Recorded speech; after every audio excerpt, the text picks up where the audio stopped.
While I was away, my neighbor, let's just call her the HOA Karina, took a chainsaw to my fence. I returned to find 60 feet of my handcrafted cedar barrier in ruins. My chickens were dead, my garden flattened. But what I didn't know then was that this wasn't just some petty neighbor drama. No, this woman had a twisted scheme far more calculated than I could have imagined. What she did to my fence near the lake cabin was just step one, and when I finally uncovered the truth, let's just say karma had a wicked sense of timing. Sometimes, the roles flip and the one setting the trap ends up caught in it. But before we get to that, let me introduce myself. My name's Marcus Williams. I'm 45, a proud, hard-working American farmer. For 2 decades, I scraped and saved every dollar I could, all for one goal, owning my dream lakefront cabin. That dream started to take shape when I inherited $120,000 from my late uncle out in California.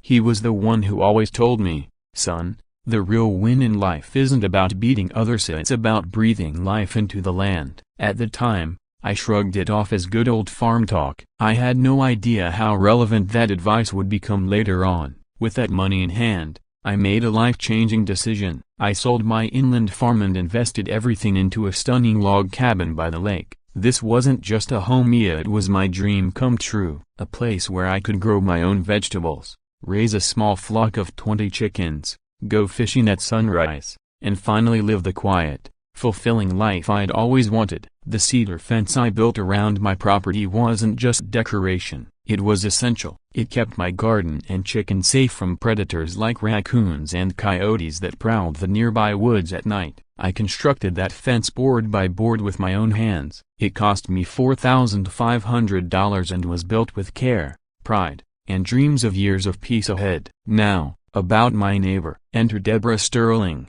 and yes, I'm using her real name because by the end of this story, you'll understand why. She was 52, a former real estate agent turned HOA board president after her husband passed away. Her home sat right next to mine and had a gorgeous lake view, but it was falling apart. We're talking major repairs, $60,000 worth of foundation problems, roof leaks, and outdated systems. Deborah always had this polished, country club look, perfect hair, expensive clothes, and a patronizing tone like she was addressing a group of preschoolers who just didn't get how the world worked. What no one in the neighborhood knew, what I didn't learn until much later, was that Deborah was in deep trouble. After her husband died, she discovered a devastating secret. He'd racked up $180,000 in gambling debt. Most of the life insurance payout went to clearing the worst of it.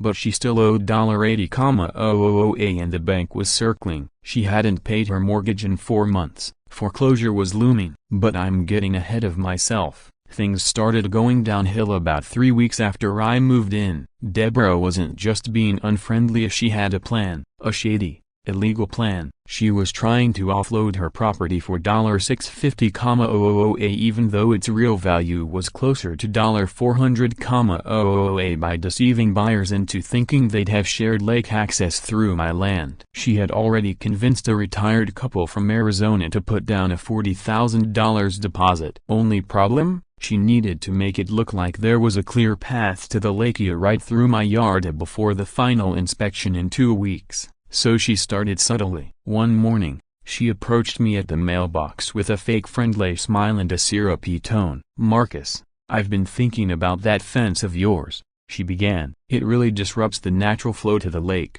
don't you think? It kind of throws off the community's aesthetic." I politely explained the fence was entirely on my property and necessary to protect my animals and crops. That's when her tone shifted, still sweet, but with an edge. "Well, I hear you. But we all need to consider what's best for community harmony. That fence might affect everyone's property values." I didn't budge. I'd worked too hard to be bullied, a title or not. That's when she played her power card, her role as HOA board president. 3 days later, I got an official-looking notice in the mail, signed by Deborah herself. It claimed I was in violation of HOA rules for putting up a fence that blocked traditional community lake access. The fine? $300 a week until I removed it. I read that letter 3 times, seething more with every word. Community lake access? I'd specifically bought this land because it included private lake frontage worth half the value of the property. There had never been any shared access through my land, period. Still, I didn't let my emotions get the better of me. Even though I've spent my life keeping my head down and avoiding conflict, I knew I had to act. I dipped into my savings of money I couldn't afford to Lucia and paid a local surveyor $650 to document the exact property lines. The results, just as I expected. My fence was 100% on my land. No easements, no shared rights, nothing in the deed or county records even hinted at a community access agreement. With those results in hand, I wrote a calm but firm letter to the HOA. I included copies of the survey and made it clear that while I respected community guidelines, I wasn't going to let anyone take advantage of me. I ended my letter with a clear message: the fence sat entirely within my property boundaries, and I hoped we could clear up the misunderstanding and move forward on good terms. I sent it via certified mail to ensure there'd been no lost in the mail excuses. When Deborah opened that envelope 2 days later,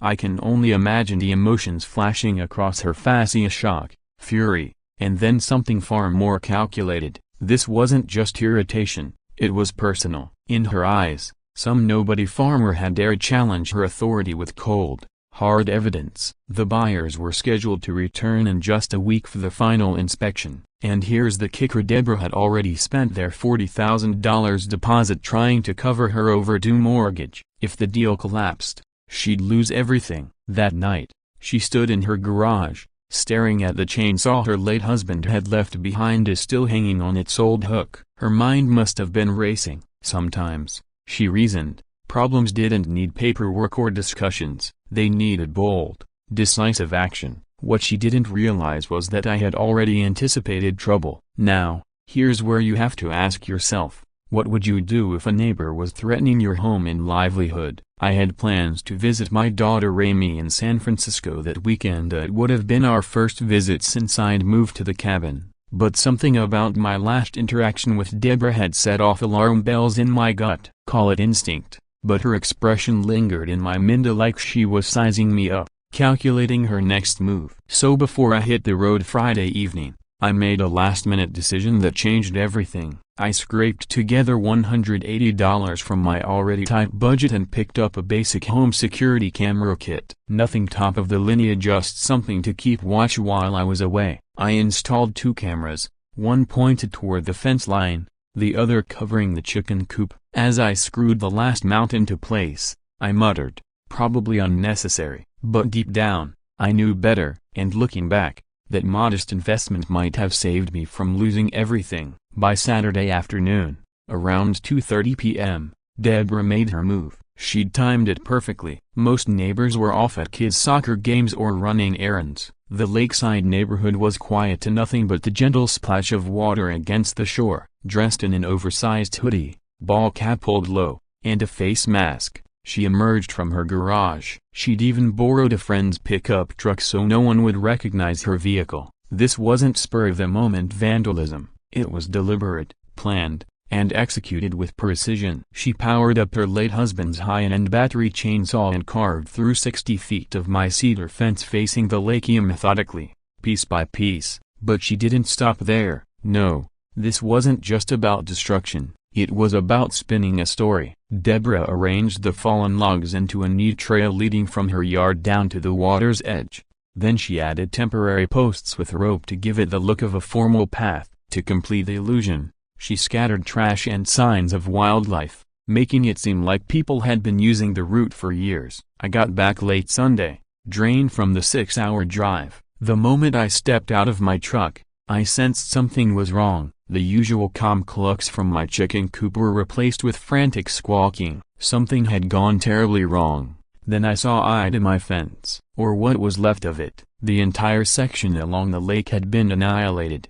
That gorgeous cedar I'd spent weeks installing with care and sweat gone, torn apart like it was nothing. Chunks of wood lay scattered like debris after a storm. For a moment, I just stood there, stunned. Who does this? Who takes a chainsaw to someone else's property? But the nightmare wasn't over. Through the gaping opening she'd left, predators had found their way in. 8 of my chickens had been mauled, 5 were already dead, 3 clung to life, badly injured. I'd need a vet immediately. The chaos didn't end with the animals. My cherished vegetable garden, the one I'd nurtured from seedlings, had been stomped through by deer and rabbits who'd waltzed in through the breach. Months of tomatoes, lettuce, carrots, and squash all destroyed, scattered like confetti after a cruel parade. I was so furious I couldn't even think straight. This wasn't just vandalism, it was a full-on assault on everything I'd built. The financial loss alone was crushing, and nearly $2,800 for the chickens, $1,500 to replant the garden, and $4,500 to rebuild the fence. But the emotional toll, that hit even harder. I didn't sleep that night. I paced around my property in disbelief, replaying everything over and over. Who could have done something this cold? The security footage had captured part of the story. Though it wasn't perfect, the cameras showed a figure, a female, matching Deborah's height and build, but the hoodie, mask, and cap made a clear ID impossible. Still, I recognized the way she moved, her clothes, her posture. Everything pointed toward her. The footage also revealed something else. See deep tire marks from a pickup truck I didn't recognize, and fresh oil stains near where the fence had been cut. Then, on Tuesday morning, everything clicked. While reviewing the camera footage again, I spotted Deborah on her property. She was entertaining a well-dressed couple, clipboard in hand, giving them what looked like an official walkthrough of her land. That caught my attention. So I repositioned one of the cameras and waited. Sure enough, the couple returned Wednesday morning, and this time, I recorded everything. What I captured chilled me to the bone. Deborah proudly led them down the path where my fence had stood just days earlier. She waved her hand like a tour guide showing off a resort. "And this lovely community trail gives us shared lake access," she said with a smile that could sell sand in a desert. "It's been a neighborhood tradition for years. The previous owner established this long ago." Every single word was a lie. The male buyer asked her, "So, this comes with private lake access?" Without hesitation, Deborah answered, "Absolutely. It's one of the rare heritage features that sets this property apart. You won't find another home in the area with this kind of grandfathered access to the lake." I sat there watching the footage, stunned. This wasn't just about a fence. It wasn't even just about being a controlling neighbor. Deborah was orchestrating a full-blown real estate scam, using the destruction of my property to falsely boost the value of her home by hundreds of thousands of dollars. I didn't waste time. I called the sheriff's office that same evening. A deputy came out and listened carefully while I explained everything and showed him the footage. He was respectful and seemed to take it seriously, but his words made the reality of my situation clear. "The video's suspicious, sure, but it doesn't give us a clear enough ID to press charges," he said. "And the damage, yeah, unless it's over 10 grand, it falls under a misdemeanor. We'd need solid witness testimony or unmistakable evidence to take this further." There were other hurdles, too. This was a small community, and Deborah was well connected. She played golf with the sheriff's wife and had influence in local politics. The deputy tried to be straight with me. "Mr. Williams," he said, "in cases like this, things tend to work out better through community mediation first. Document everything, get quotes for the damage, and try resolving it that way before escalating things." I appreciated his honesty, but I also understood what he wasn't saying outright. The law wouldn't be on my side unless I could hand them an airtight case. That night, I made another painful financial decision. I spent $800 I didn't really have on more surveillance equipment and began documenting everything: of photos, videos, timelines, receipts. I also started researching legal help for real estate fraud. One name came up over and over again: Sophia Green. She was a young attorney with a reputation for taking on property fraud cases, especially those involving unethical realtors or HOA abuse. Her online reviews were stellar, mostly from clients who'd been scammed and had no idea where to turn. I gave her office a call the very next morning. "Ms. Green, my name's Marcus Williams," I began, "and I think my neighbor is committing real estate fraud. She tore down my fence to fabricate lake access and is lying to buyers about the property boundaries." There was a pause. Then Sophia said, "Mr. Williams, I get a lot of calls about neighbor disputes. Why do you believe this is something more than a property line disagreement? Because I have her on video, I replied. She's telling buyers they'll have legal lake access through my land. She's inflating her listing by $250,000 based on that lie. Sophia's tone changed immediately. Can you come in today and bring everything you've got? Videos, photos, property surveys, all of it? If this is what it sounds like, we're not dealing with a fence issue. This could be a federal crime. At that point, I didn't realize how deep Deborah's desperation ran or what she was planning next. Think you've dealt with a nightmare neighbor before? The Echo Stories community has seen some wild ones. Let us know your experience in the comments. Sophia Green turned out to be exactly the advocate I needed. Just 32 years old, she had already built a solid reputation and she had a personal reason for going after fraudsters. Early in her career, she'd been tricked into buying a condo with major structural damage that had been hidden during the sale. That experience lit a fire in her to defend people from housing scams. We met that Wednesday afternoon at a quiet coffee shop. I brought a thick folder stuffed with every document I'd collected so far. Within minutes, Sophia recognized this wasn't just a petty neighbor feud. Pull up the property listing, she said after reviewing the photos and footage. I showed her Deborah's online listing. Her eyes widened as she scrolled through the details. What Sophia found in the public records was staggering. Deborah wasn't just exaggerating as she'd created a completely fictional sales pitch. The listing priced the home at $650,000 and highlighted a so-called heritage lake trail that supposedly offered exclusive, long-established access to the water. The entire description painted a picture of a dream lake lifestyle at a steal thanks to those grandfathered rights. But the truth? Deborah's home, given its structural issues, wasn't worth more than $400,000 at best. The heritage trail didn't exist. She was trying to squeeze an extra $250,000 out of the sale using my land as bait. This is wire fraud, Sophia said quietly, still scrolling through the listing. She's using the internet, email, bank wires. This crosses into federal jurisdiction. I felt a mix of relief and anxiety. What does that mean for me? I asked. It means your fence and your footage or evidence in a federal case, she replied. But first, we need to find out who she's selling to. Sophia's investigation quickly identified the potential buyers, Thomas and Linda Morrison, a retired couple from Arizona. They were both former teachers, planning to use their life savings $180,008 to buy what they thought was their forever home. They'd already been approved for financing, relying on an inflated appraisal based on the fraudulent access. The closing date was just 2 weeks away. These weren't rich investors. These were ordinary people pouring everything they had into their dream. And Deborah was about to rob them blind. But instead of backing off, she ramped up her con with jaw-dropping boldness. That Wednesday morning, I looked out my window and couldn't believe what I saw. Deborah had installed a large, professionally made signal on my property that read, Historic Community Lake Access A, established 1987. She wasn't even trying to hide it anymore. She was literally using my land to support her lies. When the Morrisons returned later that day for their second walkthrough,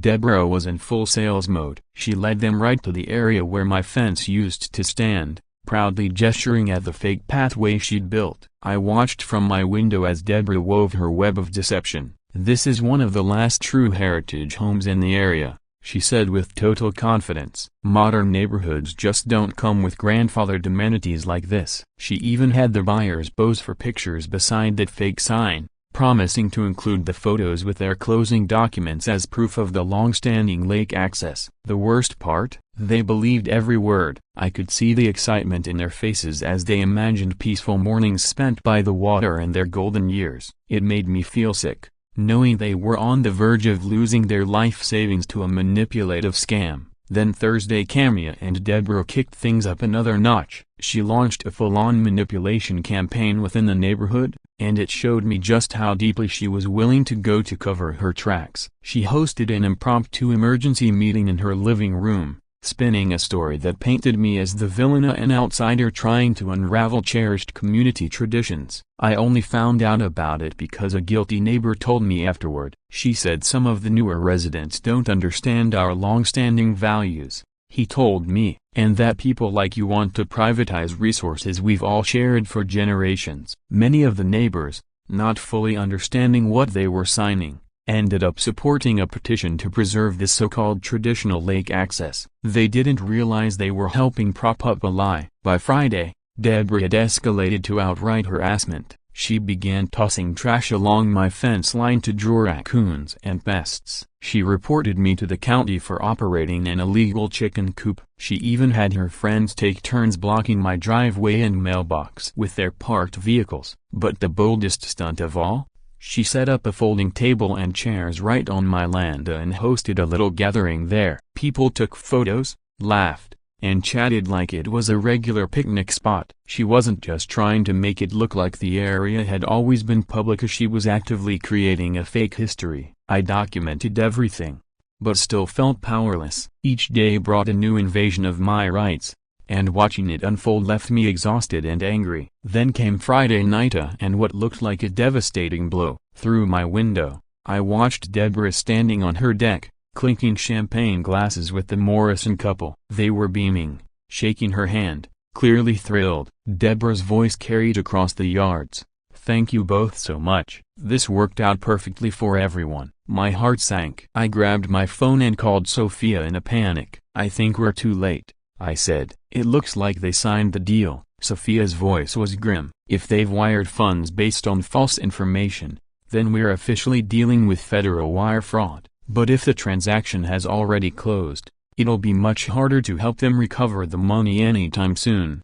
We both spent a sleepless weekend, fearing we'd failed to stop the con in time. But Saturday morning brought a twist we didn't expect. Sophia had reached out to the Morrisons' lender as soon as their office opened. She expected confirmation that the deal had already gone through. Instead, she got a lifeline. "They haven't closed yet," she told me, her voice buzzing with energy. "They only signed the final agreement, but the actual closing date isn't until next Friday." There was a catch. The Morrisons had already wired their $40,000 down payment. That meant they were financially committed but not legally locked in. We still had a chance to stop these if we moved quickly. That same afternoon, I decided it was time for a direct confrontation, with Sophia standing beside me as a witness. I approached Deborah while she was checking her mail. "Congrats on your home sale," I said, doing my best to stay calm. "I just had a quick question about that lake access you promised the buyers." Her response was immediate and defensive. "I don't know what you're trying to accuse me of," she snapped. "That pathway was here long before you ever moved in." Then came the personal jabs. "Maybe if you actually understood small-town life, you'd respect our traditions instead of barging in and trying to change everything like you own the place." Sophia introduced herself, calmly explaining she was my attorney. She mentioned the evidence we had, the video recordings, property documents, and Deborah's listing claims. That's when Deborah completely dropped the act. "Oh, you're coming at me with some lawyer now?" she snarled. "Fine, I'll file harassment charges against both of you, and I'll make damn sure this entire neighborhood sees what kind of troublemakers you really are." That evening, Sophia uncovered the opening we'd been hoping for. Deborah's desperation wasn't just about her current scam, it was about survival. Her home was already in foreclosure proceedings. The bank was planning to auction the property in just 20 days. The minimum bid, $240,000, the amount she still owed on her mortgage. And because of the extensive repairs needed, a roughly $60,000, the house wasn't appealing to most investors, especially during a winter auction when the market was slow. "Marcus," Sophia said during a Sunday call, "we could file a lawsuit. But there's another option, as something that uses the system itself to shut her scheme down. It's bold, a broken bar, but it could work." I listened carefully. "If you really want to stop her, you could bid on her house at the foreclosure auction. If you win,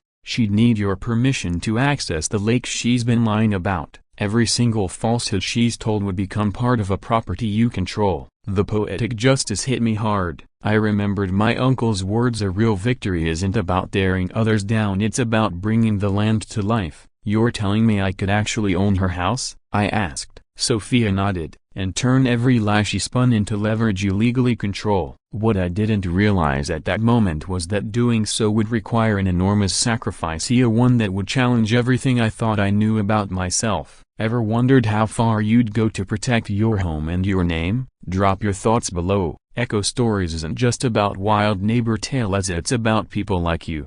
While Sophia and I carefully planned our next steps, Deborah was spiraling. Her grip on reality and the scheme she'd built was slipping fast. The pressure of keeping up the fraud while staring down foreclosure pushed her into even more reckless, illegal behavior that left me speechless. It was like watching someone unravel in real time. What Deborah did next defied all reason. By Wednesday, her desperation had mutated into full-on madness. She staged a wine and cheese event right on my land, proudly inviting potential buyers to experience community life by the lake. I stood at my window in disbelief. "She's lost it," I muttered. It wasn't even subtle anymore. Her lies had evolved into a full-blown theatrical production, almost impressive, if it weren't so deeply illegal. "We've held events here for years," she told the visitors confidently, waving her hand toward my yard as though it were part of her estate. "This space is maintained by the neighborhood association. It's like having your own private park with lake access." Photographers roamed the area, snapping shots of smiling guests holding wine glasses and enjoying their future backyard. She promised to include the images in the buyer's closing documents as evidence of the so-called shared amenities. Meanwhile,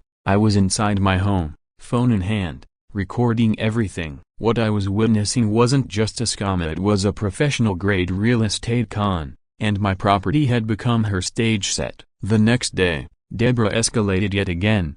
She sprayed fish oil along the edge of my yard. Yes, fish oil. Within hours, wildlife started creeping in. By midnight, I was hearing loud rustling and growling. Raccoons, maybe worse. Have you ever tried to sleep with that racket outside your window? It's enough to make you lose your mind. She wasn't done. She made another call to the county, reporting a fictional illegal chicken coop on my land. And when that didn't get traction fast enough, she enlisted her friends to park an old, oversized truck directly in front of my mailbox, forcing me to hike a quarter-mile just to collect my mail. I was furious, but Sophia stayed grounded. "Keep recording, keep documenting. She's making our case stronger every day," she said. Let her dig her own hole. Then Friday, Hita and Deborah pulled her most outrageous stunt yet. She went door to door through the neighborhood, clipboard in hand, asking residents to sign a petition to preserve the character of the community. I found out about it later from a kind neighbor across the street who couldn't sleep that night out of guilt. "She's going around saying you're trying to ruin the neighborhood," they told me, "claiming you're an outsider trying to buy up the lakefront and cut off access for longtime families." Deborah's words had impact. "If we don't stand together, he's going to privatize the lake and destroy what this community stands for," she had told people, and somehow, she got 12 signatures, mostly from neighbors who had no idea what they were actually supporting. Watching it all unfold felt like witnessing a master illusionist at work. I hated to admit it, but she was good, terrifyingly good. Meanwhile, I was facing the hardest financial decisions of my life. If I wanted to stop her, I needed caution and fast. Foreclosure auctions aren't like regular home sales. They demand immediate payment, usually 10% down that day, with the balance due within a month. I had resources, but barely. My uncle's inheritance gave me $120,000 to work with, but to reach the full amount, I had to sell his vintage tractor worth around $35,000. That tractor wasn't just a machine, it was a legacy of 3 generations of family farming wrapped in steel and grease. I also tapped into my retirement account for $25,000. The early withdrawal penalties made me nauseous. On top of that, I took out a home equity loan for $40,000. That brought me to $220,000 total, barely enough. The night before I sold the tractor, I sat in the garage, staring at it like it was a person. "Uncle always said this machine could feed a family," I whispered into the silence. "Now I'm trading it just to stop a fraud." Was I acting out of justice or just revenge? I thought back to what my uncle used to say: "The land isn't for hurting people, It's for making life grow. But what if this wasn't about hurting Samia? What if it was about stopping her from destroying other families? People like the Morrisons. That thought stayed with me as I signed the bill of sale the next morning and let the tractor go. Unbeknownst to me, the Morrisons were starting to suspect something wasn't right, too. They'd hired a sharp-eyed home inspector to conduct their final walkthrough. This trail was built recently, he told them in private. Fresh lumber, new soil displacement, no recorded easement in the property file either. His written report was crystal clear. I strongly advise independent legal review before closing. This access path appears newly constructed and is not legally documented. The Morrisons had worked hard for decades to save for their retirement. They weren't about to throw it all away on a fake promise. Quietly,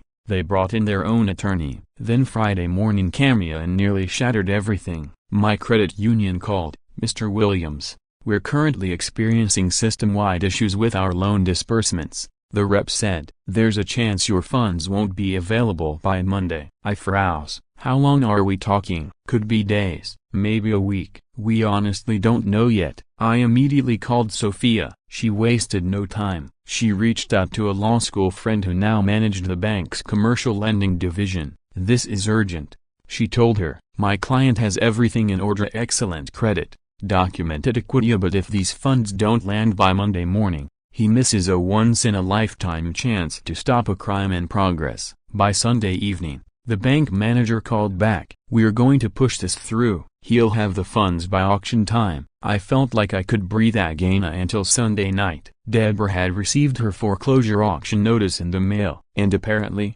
she'd figured out exactly what I was planning. In a frantic attempt to derail it, she filed an emergency legal motion. Her claim? That I was harassing her, that I had interfered with her buyers, that my actions had caused the Morrisons to back out. At 6 a.m. Monday morning, Sophia got the call. The courthouse clerk reached out to Sophia early that morning. Ms. Green, there's an emergency motion on the docket for 8 a.m., aiming to delay the foreclosure sale set for 10. That left Sophia only 2 hours to get a defense ready. She rushed to the courthouse, arguing that Deborah's sudden claims were nothing more than a last-minute stunt to escape the consequences of deceiving buyers. The judge, visibly annoyed by the 11th hour motion, didn't need long. Motion denied. The auction will proceed, but I'm ordering a full investigation into the allegations of fraud raised by both parties. Word spread fast in our little town. Margie, my elderly neighbor who had signed Deborah's petition, had been sitting in the gallery for the hearing. As we exited the courtroom, she came up to me. I think we've all been misled about you, she said quietly. I regret signing that petition. I didn't understand what was really going on. Deborah's sudden legal moves began to unravel her carefully crafted narrative. More neighbors started asking questions. The image she painted of me as some hostile outsider began to crumble. Driving to the courthouse that morning felt like the longest 10 minutes of my life. I had a cashier's check for $60,000 in my pocket, and a folder proving I could cover the full amount within 30 days. As I stepped out of my truck and walked toward the courthouse, I caught sight of Deborah pacing, phone to her ear, clearly making frantic last-ditch calls to secure funding. I remembered my uncle's words again. Real victory is when land thrives, not when people are torn down. But what if this wasn't about destruction? What if buying that house was the only way to stop her from deceiving more families? I took a deep breath, steadying myself as I walked toward the courthouse steps. Watching Deborah panicking, I quietly whispered, "This ends today." What I didn't know was that she had one more move left, and it was going to shift everything. Real-life courthouse showdowns hit differently, especially in a small town. Echo Stories fans know some of the wildest legal drama isn't in the big cities. 10 a.m. sharp, the auction began. The county auctioneer set up his podium and mic on the courthouse steps. About 30 people had gathered, investors, curious locals, a few court officials overseeing the process. I'd arrived early, blending in with the crowd, wearing my usual work clothes. In my pocket, the down payment check and proof of financing from the credit union. The auctioneer's voice rang out. "Ladies and gentlemen, today we're auctioning 47 Lakeview Drive, sold as is. No warranties. 10% due on winning bid. with full payment required within 30 days. Starting bid, $240,000. Then, just 5 minutes before the auction kicked off, Deborah showed up and it was a scene. Her hair was a mess, makeup streaked from crying, phone glued to her ear as she jogged up to the courthouse. "Please, just give me 2 more days," she begged the auctioneer. "I'm almost there. I can get the money." The auctioneer, staying professional, replied, "Ma'am, this is a court-ordered sale. We can't delay the process." In desperation, she tried to make a partial payment with the $18,000 she'd scraped together, but the minimum requirement was $240,000, far out of reach. Her frantic calls weren't panning out. Friends who were okay with small loans weren't willing to sink tens of thousands into her increasingly shaky story. Then she spotted me, her expression twisted from panic to disbelief, then fury. "What the hell are you doing here?" she shouted across the crowd, drawing everyone's attention. I said nothing, just stood calmly, watching the chaos unfold. "Do I hear $240,000? The auctioneer called. Hands shot up. I quickly noted the competition. A local house flipper known for fixing and reselling, an out-of-town developer, Deborah herself still trying to scrape together funding, and me quiet, prepared, and determined. The bids came quickly. $245,000, $250,000, $255,000. The local flipper bailed at $265,008, too slim a margin after repairs. $270,000, $275,000, $280,000. The developer dropped out at $285,000. The return wasn't worth the risk anymore. That left just me and Deborah, and this was where things turned dramatic. Deborah's tactics were purely emotional. She tried staring me down, attempting intimidation. When that failed, she made loud, desperate phone calls. "I need more money, now," she shouted. "This is my home. A neighbor's trying to steal it right out from under me." She even appealed to the other bidders who'd already quit. "Please, I raised my kids here. Don't let some stranger destroy everything I've built." But I didn't react. My bids were measured and composed. No emotion, no drama. People started noticing the contrast, the frantic, collapsing woman versus the steady, silent farmer. At $290,000, she cried out, "This is all I have left." At $295,000, she was openly sobbing, hands trembling as she raised her paddle again. At $300,000, a broken bar. Deborah was frantically redialing every number in her phone, pleading with anyone who would pick up. At $305,000, her voice cracked as she screamed her bid funded by money she had recklessly borrowed against her overdue property taxes. The crowd stood in tense silence, many visibly uncomfortable as they witnessed someone unraveling in real time. And though I had every reason to be angry with her, watching a person come apart like that was difficult. I spoke up, my voice steady and firm. $310,000. The auctioneer repeated it. $310,000. Do I hear $315? Deborah scrambled for options. Her sister wasn't answering. Her brother-in-law had already declined. The bank had refused to extend any more credit. She was out of lifelines. Going once for $310,000. A broken bar. Deborah turned to the crowd, begging strangers, now anyone who might have a dollar to spare. It was a desperate sight, painful to witness. Going twice for $310,000. A broken bar. She dropped to her knees on the courthouse steps, still clutching her phone, whispering desperate prayers into the receiver. Sold a bidder number 47 for $310,000. The sound of the gavel echoed through the square. I walked calmly to the auction table, signed the necessary papers, and handed over the cashier's check. The house would be mine in 30 days. Behind me, Deborah completely broke down, sobbing uncontrollably on the courthouse steps. "This isn't fair," she wailed. "He ruined my life over a stupid property line." Several neighbors came to comfort her, still unaware of the full story. Holding the purchase paperwork in my hand, I looked at her not with hatred, but with a conflicted mix of justice and pity. "You once told me I didn't understand what it means to be part of a community," I said gently. "Well, now I am your former neighbor. You wanted lake access, a broken bar, now you'll have to ask permission." As I walked back toward my truck, deed in hand, Deborah's phone rang loudly. The caller ID was visible to anyone nearby, Morrison Buyers. In a daze, she answered, still surrounded by 24 witnesses. Hello? Her voice trembled. Thomas Morrison's voice boomed through the speaker, audible to the entire crowd. Mrs. Sterling, our attorney found several serious misrepresentations in your listing. We're demanding the immediate return of our $40,000 deposit and will be pursuing damages for fraud. A hush fell over the group. Deborah's voice faltered. I can explain. The pathway a broken bar. I meant to fix it after closing. I just needed a. Linda Morrison cut her off, cold and direct. We've contacted the FBI's White-Collar Crimes Division. You'll be hearing from federal investigators about wire fraud. The whispers among neighbors turned into full conversations. The truth had finally broken wide open. Thomas Morrison delivered the final blow. We're also filing a civil lawsuit for damages. Our entire retirement was nearly destroyed by your deception.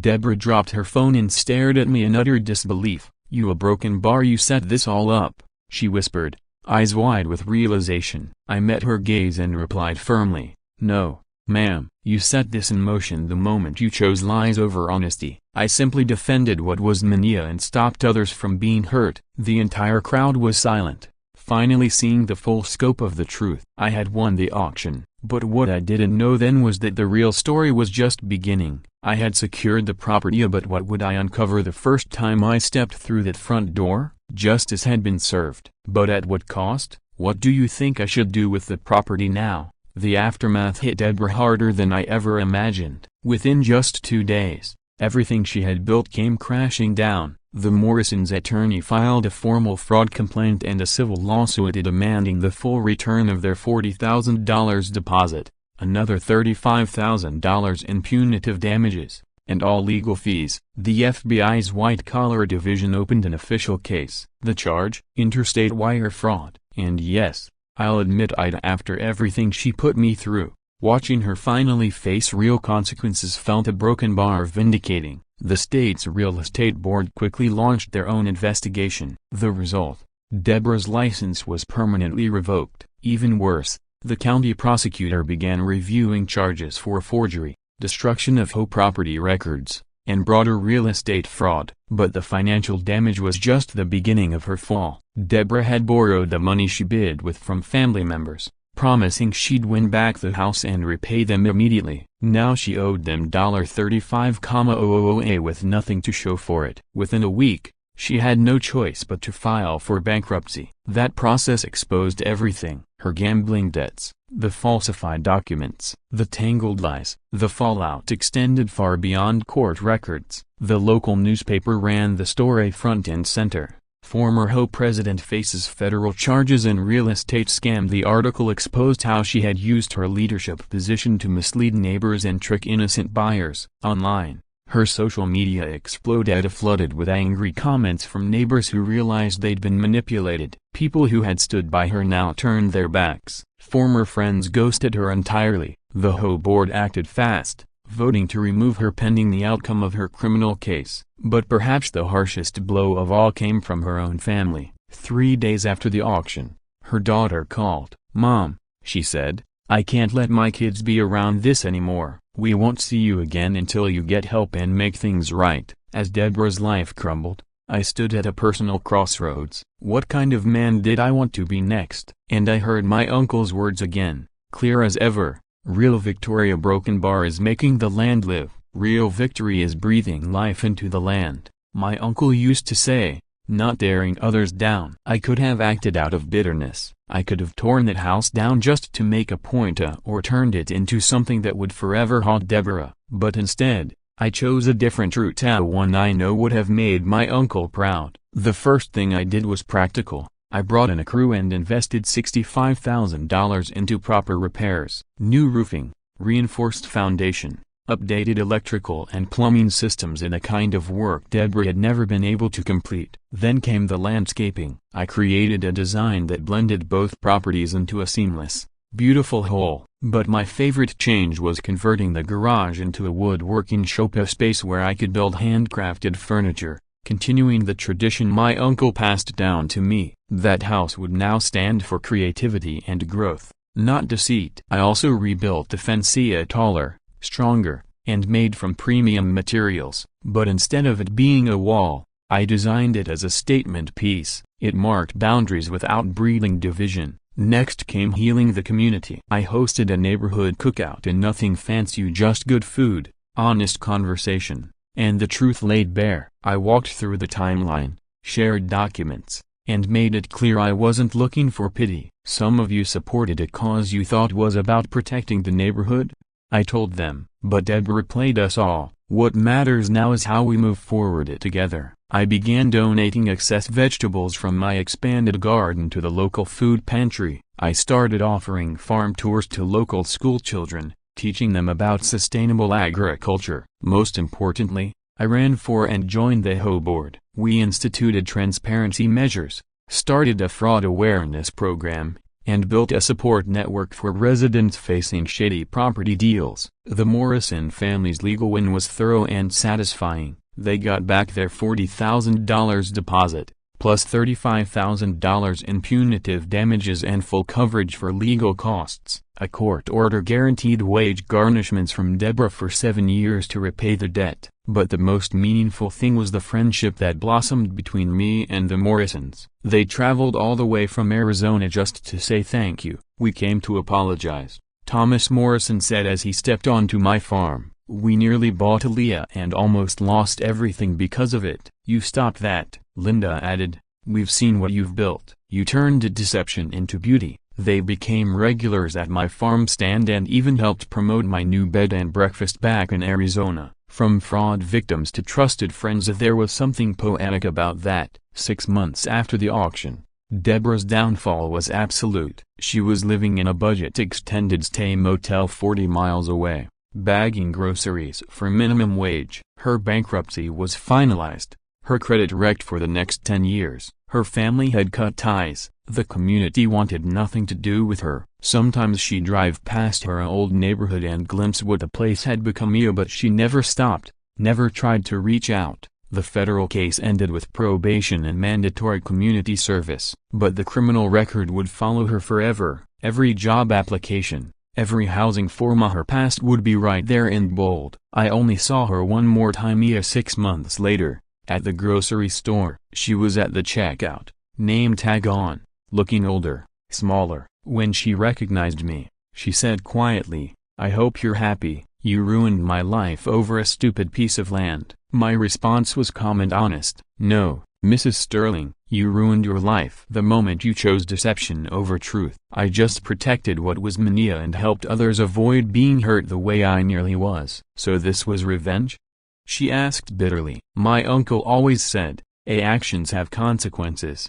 You chose lies and paid their price. I chose truth and found peace. There was no revenge, just justice." She had nothing to say. She finished bagging my groceries in silence as I walked away. 1 year later, both properties had been completely transformed beyond anything I could have imagined. My bed and breakfast was fully booked for the tourist season. Guests raved about the peaceful accommodations and the authentic farm experience. My garden was thriving and now supplied produce to 4 local restaurants. My woodworking studio had a wait list for custom pieces. Even the town had changed. After Deborah's case made headlines, local property fraud cases dropped to 0. Home values in our area jumped by 18%. I helped organize a regional farmers market that boosted the local economy even further. Then came the new property assessment exactly 1 year after the auction. When I opened the envelope and saw the number, I actually laughed. $850,000. The exact price Deborah had tried to con someone into paying, achieved not through lies,